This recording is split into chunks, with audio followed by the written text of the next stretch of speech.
Nous allons continuer ce soir dans la parole du Seigneur avec un sujet très intéressant. Sujet en deux parties. Nous le commencerons ce soir et nous continuerons demain soir. Demain soir, nous verrons qui établira le nouvel ordre mondial. Demain soir, nous verrons des témoignages de grands leaders de ce monde. Soyez présents demain soir. Amenez des amis, amenez des parents. Mais pour ce soir, vers un nouvel ordre mondial. Vous avez peut-être déjà pu l'entendre, on parle de plus en plus de la nécessaire mise en place d'un nouvel ordre mondial. Ordre mondial d'alliance, de progrès, de sécurité économique et politique. Ceci, dit-on, est nécessaire pour faire aujourd'hui face aux différentes crises que traverse l'humanité. Je vous propose que nous puissions lire ensemble quelques témoignages dans des grands journaux officiels et nous commencerons par le Nouvel Observateur. Ici, c'est un article qui date de 2008, le 3 octobre 2008. Édouard Balladur réclame un nouvel ordre mondial. Les responsables des États-Unis et de l'Union européenne devraient se réunir par exemple tous les 3 mois, d'abord pour imaginer des règles communes en matière économique et monétaire, puis pour veiller à leur application. Nous sommes en 2008. Vous vous rappelez que cette année était l'année de la crise, n'est-ce pas? On ne parlait que de cela dans les médias. Cette fois-ci en 2009, le 28 janvier 2009. Et là, nous ne sommes pas avec Balladur, mais nous sommes avec le Premier ministre chinois Wen Jiabao. Et nous sommes en Suisse, à Davos, pour un forum économique. Le Premier ministre chinois Wen Jiabao a appelé mercredi 28 janvier devant le Forum économique mondial à Davos, Suisse, à l'établissement d'un nouvel ordre économique mondial et a demandé aux pays riches d'assumer leurs responsabilités en aidant les pays pauvres face à la crise. Le 39e Forum de Davos a démarré mercredi dans les Alpes suisses dans une ambiance plombée par la crise économique, face à laquelle l'élite des affaires et de la politique internationale promettent de plancher sur une convalescence mondiale. Toutes ces dernières années, eh bien, ces termes-là nous sont devenus courants. Mondialisation, économie mondiale, politique mondiale, monnaie commune. Un autre journal, celui de l'Euro. Nous sommes le 26 janvier 2009, en Angleterre, avec le Premier ministre de l'époque, Bois. La crise, dit-il, doit accoucher d'un nouvel ordre mondial. Alors il déclare, comme certains le veulent, nous pouvons fermer nos marchés aux capitaux, aux services financiers, au commerce et à la main-d'œuvre et ainsi réduire les risques de la mondialisation.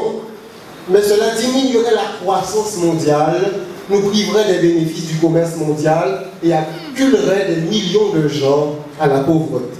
Donc pour lui, la mondialisation serait la solution. Poursuivons. Et là, nous sommes toujours en 2009, mais cette fois-ci au mois d'avril. C'était le grand sommet du G20. Et le titre de l'article, le G20 donne naissance à un nouvel ordre mondial.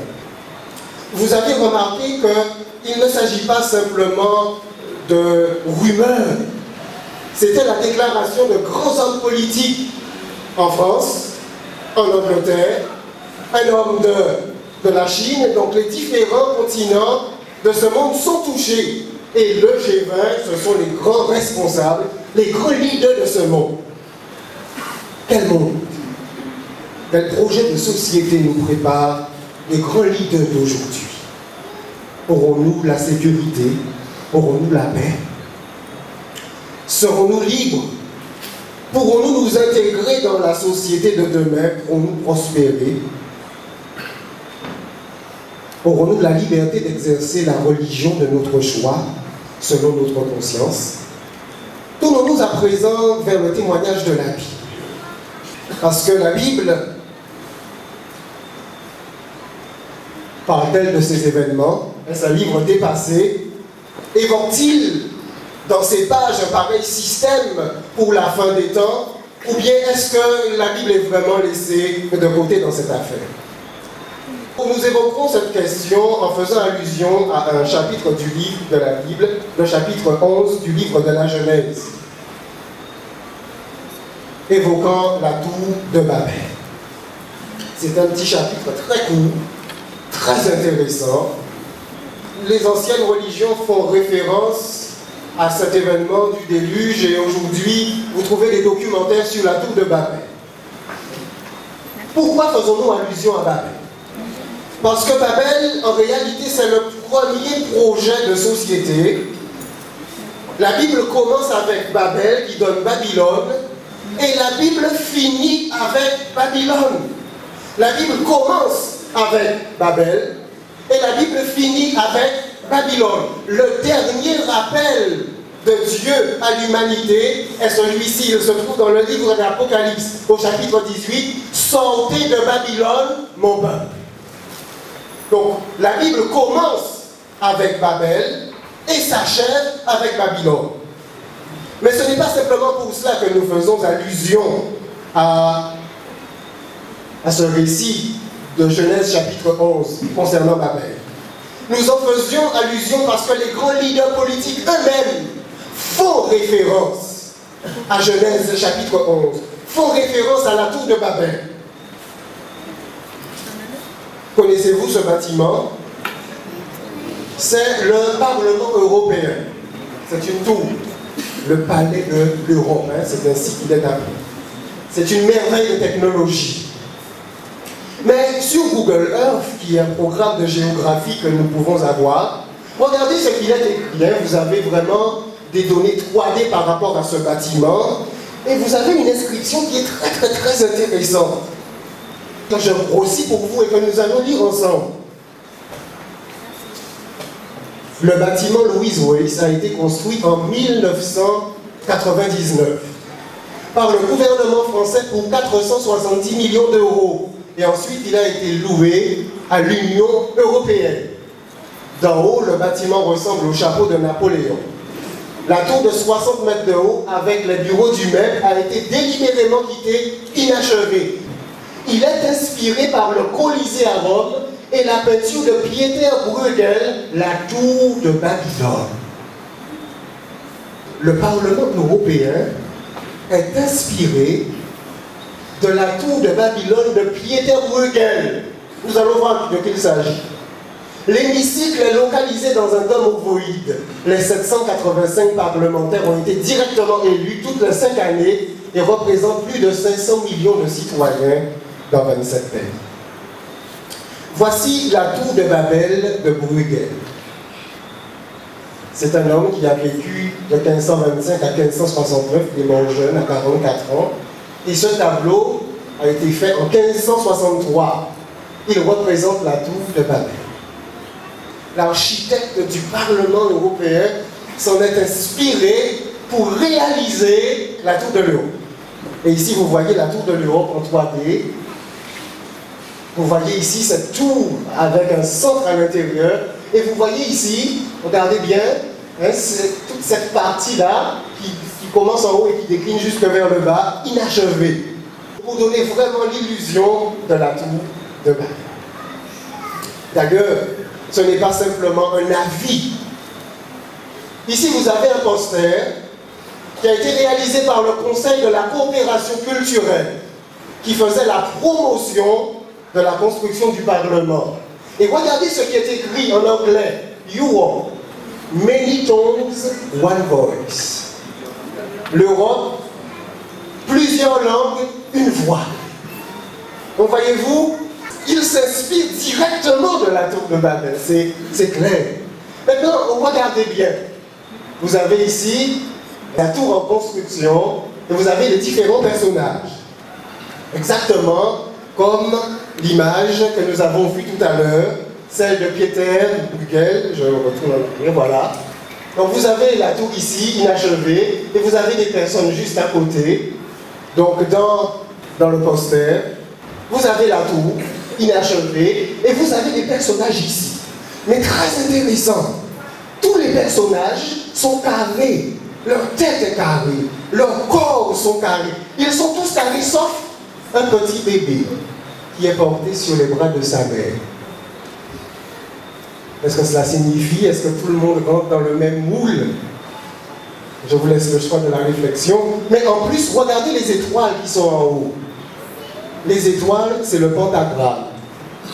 Mais il est à l'envers, vous avez remarqué? Il n'est pas tourné vers le haut.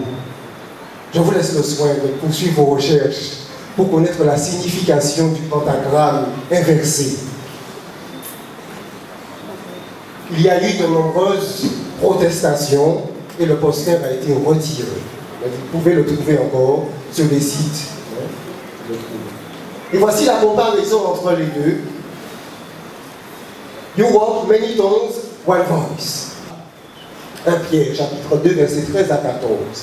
La Bible nous dit, soyez soumis à cause du Seigneur à toute autorité établie parmi les hommes, soit au roi, comme souverain, soit au gouverneur, comme envoyé par lui pour punir les malfaiteurs et pour approuver les gens de bien.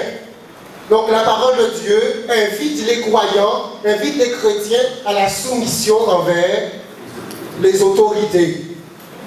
Bien entendu, lorsque les autorités accomplissent cette œuvre de justice, lorsqu'ils punissent les malfaiteurs et qu'ils approuvent les gens de bien.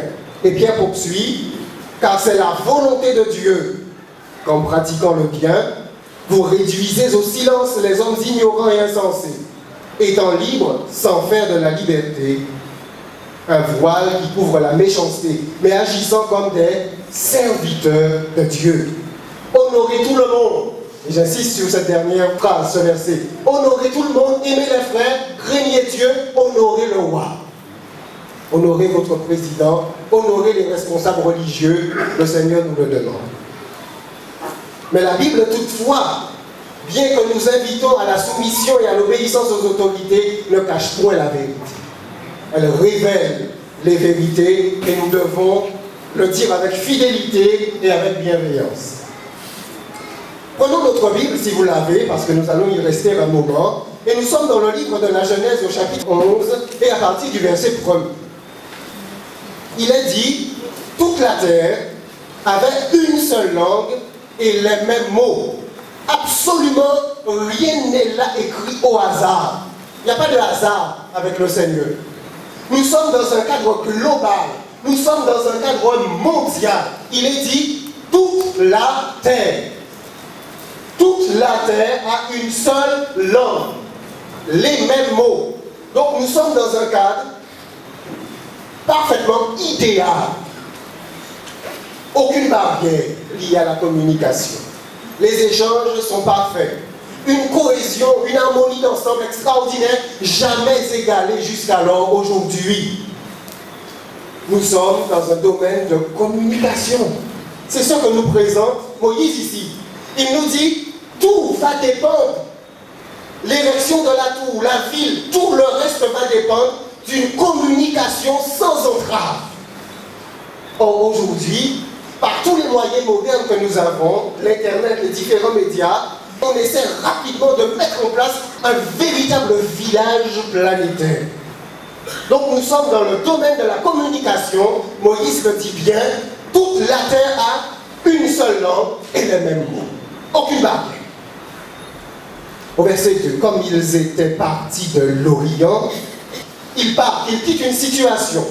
L'Orient, c'était le mont Ararat, parce que l'arche avait accosté sur les montagnes escarpées du mont Ararat, et les premiers croyants, après le déluge, étaient dans les environs de ce mont Ararat. Rapidement, les descendants de Noé, ils ont voulu s'éloigner de Noé, parce que Noé a vécu des centaines d'années après. Ils ont voulu s'éloigner des rites de Noé, de la religion de Noé, et ils partent. Vous avez un pluriel, et c'est très important. Dans toute la suite du récit, pas de singulier. Donc ils partent ensemble. Ils trouvèrent une plaine au pays de Shinéa, et ils y habitaient. La situation de départ n'est pas idéale. Ils trouvent une plaine. Une plaine, c'est un endroit propice pour l'agriculture, pour le développement, pour la progression. Donc il quitte une certaine situation qui n'est pas idéale pour une autre situation. Mais regardez bien, ils trouvèrent, encore un pluriel, ils trouvèrent une plaine au pays de Shinéar et ils y habitèrent. Qui les commande? Qui commande? On dit que c'est Nimrod qui a créé la tour de Babel. Mais regardez bien, Genèse chapitre 10 dit que Nimrod a régné sur Babylone. Il a régné. Il a donc peut-être récupéré quelque chose. Ils partent, ils se mettent ensemble et ils veulent un nouveau monde, une nouvelle vie de progrès, d'avancée et de développement. Genèse 11, verset 3. Ils arrivent. Ils se disent l'un à l'autre, allons. Et là, je voudrais encore une autre fois souligner le pluriel employé. Pourquoi? La Bible fait mention de grands hommes puissants. La Bible fait allusion à Alexandre le Grand. La Bible fait allusion à Nebuchadnezzar, dont s'est inspiré le roi Saddam Hussein. Tous ces hommes étaient de puissants conquérants, mais c'était quasiment des despotes. Ils avaient un régime qui était dictatorial. Or, ici, quel est le premier régime que l'on trouve? Le premier système de prise de décision. Ils se disent l'un à l'autre, allons. C'est la consultation. Ce n'est pas quelqu'un qui décide. Ils se disent l'un à l'autre. Donc, le système de prise de décision, c'est un système consultatif. Ils se consultent. Vous ne trouvez plus cela que dans la vie. C'est un système où ils prennent des décisions, où ils se consultent pour prendre des décisions. Ils se disent l'un à l'autre, allons, faisons des briques et cuisons-les au feu. Ils ont un projet. Pourquoi des briques? Pourquoi les cuire au feu? Quelle est leur intention? Que veulent-ils faire? Ce sont des personnes actives, un esprit entrepreneur. L'action est conjointe, il y a une synergie. Ils veulent utiliser des briques, ils veulent les cuire au feu. La brique leur servit de pierre et le bitume leur servit de ciment. Nous étions dans le domaine de la communication. Ensuite, Moïse nous a dit comment ils prennent leurs décisions, ils se consultent ensemble. Et ensuite, Moïse nous dirige vers ce qu'ils ont l'intention de faire. La brique leur servit de pierre et le bitume leur servit de ciment. Quels sont ceux qui dans cette salle sont des entrepreneurs du bâtiment, ou des maçons, ou qui savent construire? Laissez-moi voir les mains. Est-ce qu'il y en a? Il n'y a pas de... Oui, ah bon, c'est ce que je dis. Très bien. Quand on construit une maison, on utilise des parpaings, n'est-ce pas?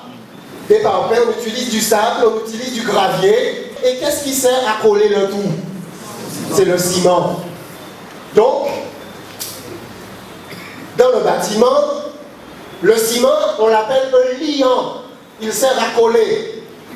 Maintenant, vous avez les différents agrégats qui vont servir à donner de la cohésion au béton. Et c'est le béton qui va donner la solidité à la construction. Mais nous construisons avec du feu ou pas? Oui. Mais non. Nous construisons à froid. Mais eux, regardez comment ils construisent. Ils fabriquent des briques qui le leur a appris. Et ensuite, ils utilisent le bitume comme ciment. Le bitume, c'est une sorte de goudron. Et on en trouve beaucoup dans cette région. Donc, ils construisent à chaud. Et le résultat de la construction est une solidité qui défie le temps. Et on trouve encore les restes aujourd'hui de ces anciennes ziggourats, de ces anciens bâtiments. Qui leur a appris? Nous étions dans le domaine de la communication, dans le domaine de la prise de décision, mais c'est de la technologie, n'est-ce pas?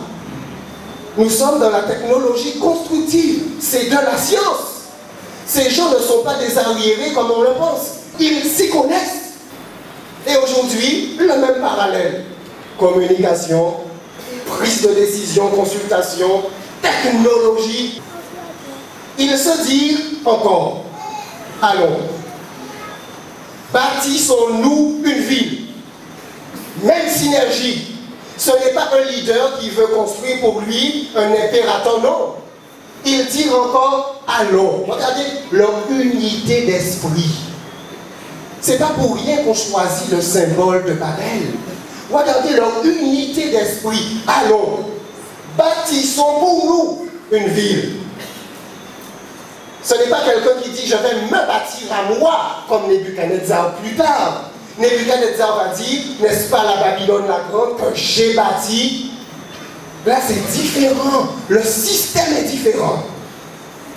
Jusqu'à aujourd'hui, vous avez des civilisations qui se contentent d'une hutte, qui se contentent d'un lieu d'habitation rudimentaire. Or, au début de l'humanité, ces gens veulent une ville. Ils veulent un système de ville. Pourquoi une ville? Qui leur a appris la ville? Oh, ils ont une très grande connaissance de la vie avant le déluge. C'est dans la ville que vous avez le plus de confort. Quand à la campagne, il n'y a pas de courant ni d'électricité, il y a à la ville. La ville, c'est là où il y a la meilleure protection, surtout à ces époques. Les villes étaient entourées de murailles. Donc lorsqu'il y avait une invasion ennemie, tout le monde s'agglutinait dans les villes. Et les villes avaient des murailles extraordinairement épaisses. La ville, c'est également le meilleur système pour contrôler les populations. Nous sommes dans l'urbanisation. Unité apparente, bâtissons-nous. C'est véritablement, Genèse 11, un projet de société à l'échelle mondiale, parce que tout le monde est concerné par ce projet à l'époque. Premier projet de société d'échelle mondiale. Et une tour. Pourquoi une tour? Regardez ce qu'ils disent. La tour doit toucher le ciel. L'original dit que la tour doit être dans le ciel, dans la région des nuages. Voici leur objectif. Donc c'est un projet colossal. Donc tous ces hommes-là sont des hommes capables. Ce sont des hommes capables. Une tour dont le sommet touche au ciel. Il y a une autre raison pour laquelle ils veulent créer cette tour. Ils connaissaient le récit du déluge. Certains l'attribuaient à Dieu, d'autres l'attribuaient à des causes naturelles. Leur objectif était de se protéger en cas de nouveau déluge. Ils pourraient monter rapidement dans cette tour et dépasser la région précédente où le déluge avait atteint. Nous sommes dans le domaine de la sécurité. Communication, système de prise de décision, urbanisation, technologie, construction. Nous trouvons tout cela dans le livre de la Genèse. Genèse chapitre 11. Ainsi, le projet de Babel n'est pas n'importe quoi. Ils sont unis ensemble. Ensemble, ils veulent créer un monde nouveau. Un monde de sécurité. Un monde de progrès. Dieu avait dit en Genèse, chapitre 9, verset 1, 2 chapitres avant. Dieu bénit Noé et ses fils et leur dit, soyez féconds, multipliez et remplissez la terre. Et Dieu avait présenté ses intentions. Les intentions de Dieu n'étaient pas hostiles. Dieu voulait le bonheur de l'homme, il leur accordait sa bénédiction et il leur demandait de remplir la terre. Regardez eux ce qu'ils disent au verset 4. Ils disent, et faisons-nous un nom afin que nous ne soyons pas dispersés sur la face de toute la terre. Ainsi se révèle leur intention et ainsi se révèle leur projet. C'est un projet qui manifeste l'abandon de Dieu, la méfiance, l'ignorance de Dieu. C'est un projet qui manifeste le mépris de la volonté de Dieu, l'incrédulité et qui s'oppose à Dieu. Voilà pourquoi de tout temps, Babel a été le symbole de l'opposition manifeste à Dieu. Faisons-nous un nom, non seulement opposition, mais symbole d'orgueil. Faisons-nous un nom. Nous sommes en plein humanisme. Faisons-nous un nom afin que nous ne soyons pas dispersés sur la face de toute la terre. Ainsi paraît Babel, un formidable système avancé, d'apparence humaniste, consultatif, progressiste, qui s'auto-construit sans Dieu.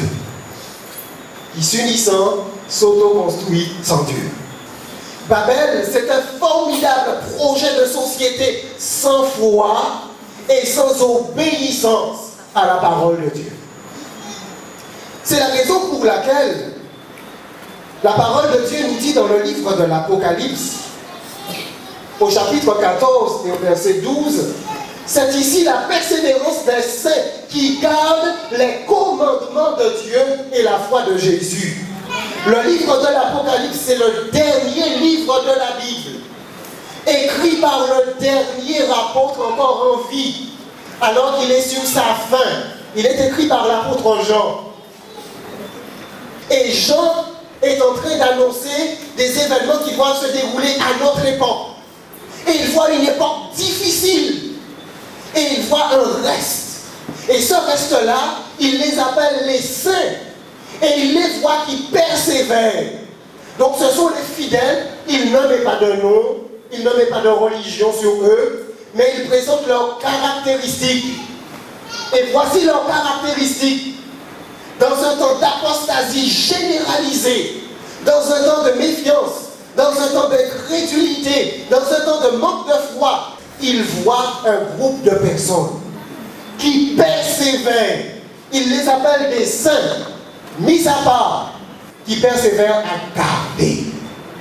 On peut dire, ce sont les gardants. Ils persévèrent à garder. Et que gardent-ils? Deux choses, est-il dit ici.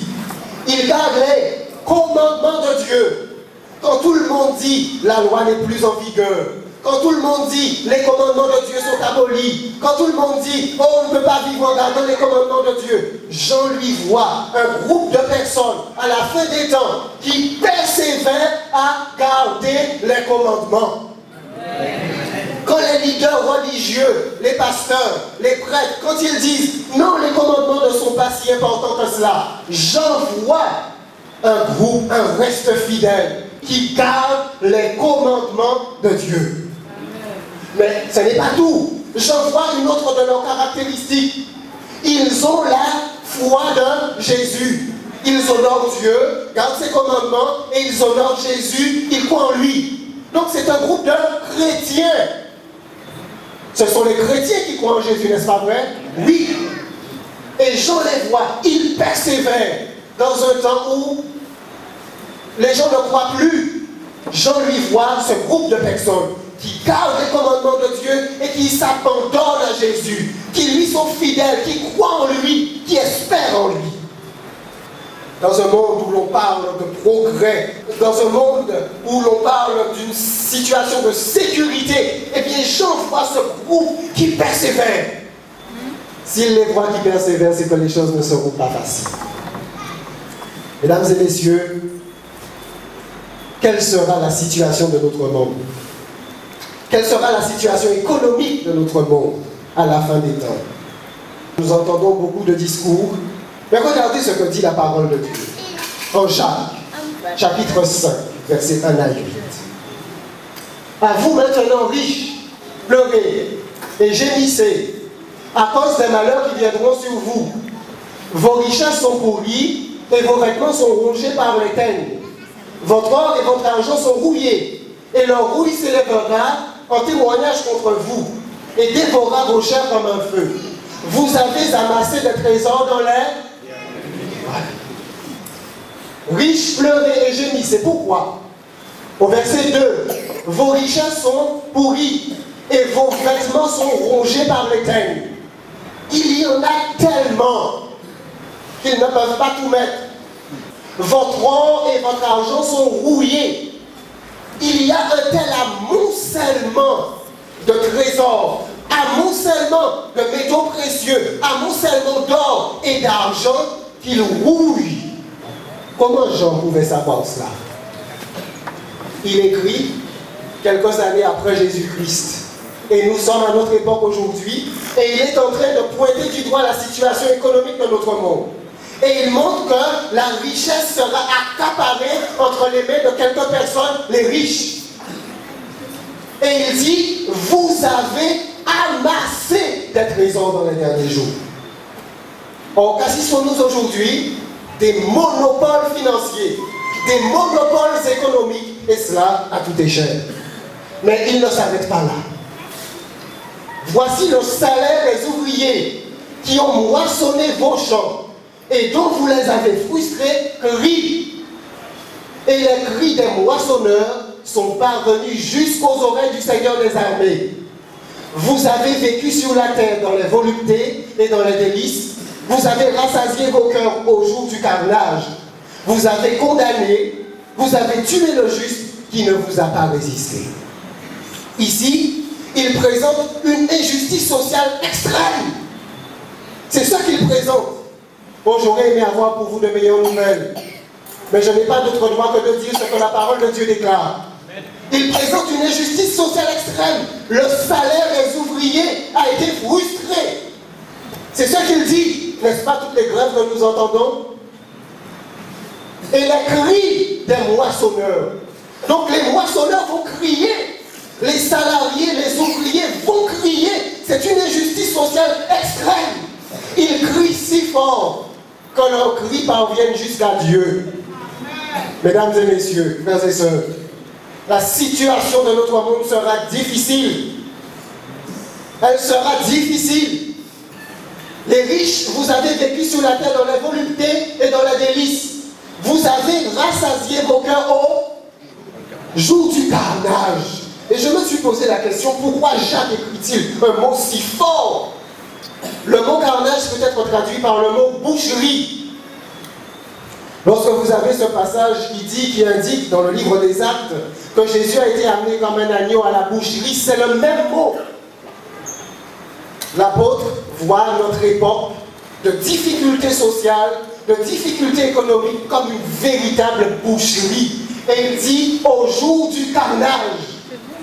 Sinon, nous avons des annonces de paix, si nous avons des annonces de sécurité, tant économique que sociale, eh bien, posons-nous des questions. Parce que la parole de Dieu ne va pas dans ce sens. La parole de Dieu nous présente pour la fin un temps de détresse terrible. Dans la prophétie du livre de Daniel, au chapitre 12, au verset 1, au moment où le Seigneur revient, il dit en ce temps-là, se lèvera Michaël, le grand chef, un autre nom de Jésus-Christ, le défenseur des enfants de ton peuple, et ce sera une époque de détresse, telle qu'il n'y en a point eu de semblable, depuis que les nations existent jusqu'à cette époque. En ce temps-là, ceux de ton peuple qui seront trouvés inscrits dans le livre seront sauvés. Mesdames et messieurs, les temps vers lesquels nous allons, les temps vers lesquels vont nos enfants seront des temps difficiles. C'est la raison pour laquelle la parole du Seigneur nous invite à chercher un sur-refuge en Jésus-Christ. Un sur-refuge dans la sécurité que Dieu leur accordera. Mesdames et messieurs, la Bible nous dit que Dieu avait décidé, à cause du mal, à cause de la corruption de l'ancien monde, Dieu avait décidé d'envoyer le déluge. Mais il a voulu sauver le plus grand nombre d'hommes possible. Il suffisait d'écouter.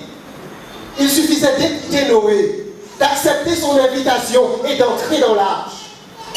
Et Noé, pendant 120 ans, a construit son arche, son bateau, et les gens se moquaient de lui. On ne croyait pas ce qu'il disait. Savez-vous ce qui s'est passé? Eh bien, un jour, Dieu a dit à Noé, entre dans l'arche. Et alors, ce n'est pas Noé, hein, mais c'est un ange qui est venu et qui a fermé l'immense porte du bateau. Et alors, on se moquait encore de Noé parce que le soleil, avec les rayons radieux, perçait les nuages et tout le monde faisait la fête. Et ainsi, le premier jour, rien ne se passe. Le deuxième jour, rien ne se passe. Le troisième jour, rien ne se passe. On se moque de Noé dans son bateau. Ce fou qui a passé tout son argent dans cette affaire. Le quatrième, le cinquième, le sixième. Et au septième jour, le ciel se charge de lourds nuages. Et alors quelque chose que personne n'avait jamais encore vu auparavant. Surgit du ciel des gouttes de pluie. La Bible dit qu'il ne pleuvait pas auparavant. C'était la rosée qui donnait de l'humidité à la terre. Et la pluie commence à tomber de plus en plus fort. En cataracte, des trompes d'eau jaillissent. Et alors les hommes commencent à se dire, Noé, est-ce qu'il n'avait pas raison? Est-ce qu'il n'avait pas si raison que cela? Et alors ils ont commencé à se précipiter sur l'arche. Maintenant ils voulaient la sécurité. Maintenant ils voulaient la protection. Et ils frappaient à l'arche. Noé, ouvre-nous, Noé. Noé, ouvre-nous. Le cœur de Noé devait se déchirer à l'intérieur de l'arche. Mais il ne pouvait ouvrir la porte. Ce n'est pas lui qui l'avait fermée. C'était Dieu. Le temps de la grâce était achevé. Le temps de la prédication était terminé. Plus de Noé, plus de prédicateurs, plus de pasteurs, plus d'appels, plus de Bible, plus de lecture, plus de prière. C'est fini. Mesdames et messieurs, Jésus nous déclare que ce temps reviendra de nouveau. Il dit que les hommes seront comme à l'époque de Noé. Ils mangeront, ils boiront, ils ne se soucieront de rien jusqu'à ce que le déluge vienne comme Noé, jusqu'à ce que les derniers événements viennent comme au temps du déluge et les surprennent. Oh, mesdames et messieurs, tout ce que la Bible dit, et demain soir, vous verrez encore à quel point la Bible dit des choses absolument parfaites. Saddam Hussein a tenté de défier un petit peu les prophéties bibliques, nous le verrons demain soir. Mais la parole de Dieu demeure éternellement, à jamais, elle est fidèle. La Bible dit que ce sera une époque de détresse. Trouvez un sur-refuge, sur-abri dans les bras du Seigneur. Donnez-vous à lui, cherchez-le pendant qu'il est encore temps. La Bible annonce que ce sera un temps de sécurité. Malgré tous les discours de paix qui seront annoncés, regardez ce que la Bible déclare. Un Thessalonicien, c'est l'apôtre Paul qui parle ici. Pour ce qui est des temps et des moments, vous n'avez pas besoin, frère, qu'on vous en écrit. Car vous savez bien vous-même que le jour du Seigneur viendra comme un voleur dans la nuit. Quand les hommes diront paix et sûreté, alors une ruine soudaine les surprendra, comme les douleurs de l'enfantement surprennent la femme enceinte, et ils n'échapperont point. Voici une prophétie qui s'accomplira bientôt, et qui s'accomplit déjà sous nos yeux. Nous le verrons demain soir. Quand les hommes, ensemble, assemblés, unis ensemble, diront paix et sûreté, paix, sécurité. Oui, nous avons fait ce qu'il faut pour cela. Nous avons mis en place ce qu'il faut pour cela. Quand ils diront paix et sûreté, alors la Bible dit une ruine soudaine les surprendra, comme les douleurs de l'enfantement surprennent la femme enceinte, et ils n'échapperont plus. Retournons pour finir au livre de la Genèse, chapitre 11, versets 6 à 8. L'Éternel dit, voici, ils forment un seul peuple, unité, et ont tous une même langue, unité. Et c'est là ce qu'ils ont entrepris. Maintenant, rien ne les empêcherait de faire tout ce qu'ils auraient projeté. Allons, descendons, et là, confondons leur langage, afin qu'ils n'entendent plus la langue les uns des autres. Et l'Éternel les dispersa loin de là sur la face de toute la terre, et ils cessèrent de bâtir la ville. C'est Dieu qui viendra, c'est Dieu qui descendra, c'est Dieu qui confondra leur langage, et c'est Dieu qui mettra un terme à leurs ambitions démesurées. Et ils seront dispersés sur la surface de la terre, et c'est de là l'origine des différentes races, des différentes nations, des différents langages que nous connaissons aujourd'hui. Dans le temps de ces rois des nations modernes que nous connaissons aujourd'hui, le Dieu des cieux suscitera un royaume qui ne sera jamais détruit et qui ne passera point.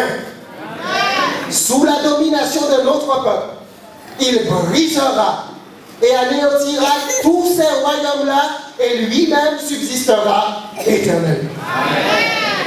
Mesdames et messieurs, la parole de Dieu demeure. La parole de Dieu est un livre extraordinaire et étonnant. Ce qu'elle dit, c'est la vérité. Il y a du trésor dans la parole de Dieu. Il faut la lire, il faut l'étudier, il faut la sonder. Nous vous invitons encore demain soir à être des nôtres. Dieu nous invite à nous préparer pour son proche retour. Demain soir, nous verrons qui établira le nouvel ordre mondial. Ce n'est pas quelque chose de nouveau. Nous allons le voir. Et de grands hommes ont rêvé à cela. Pendant des millénaires, ils ont tenté de le mettre en place. Nous verrons ce qui sera fait demain soir. Et nous verrons qui l'établira. Mesdames et messieurs, mon désir, mon vœu, mon rêve et mon souhait pour vous, c'est que vous vous donniez entièrement au Seigneur. Que vous cherchiez en lui votre protection, votre sécurité, parce que le temps de l'avènement du royaume de Jésus est beaucoup plus proche que le plus grand nombre ne le pense. Que Dieu vous garde, qu'il vous bénisse et qu'il vous accorde sa paix. Amen.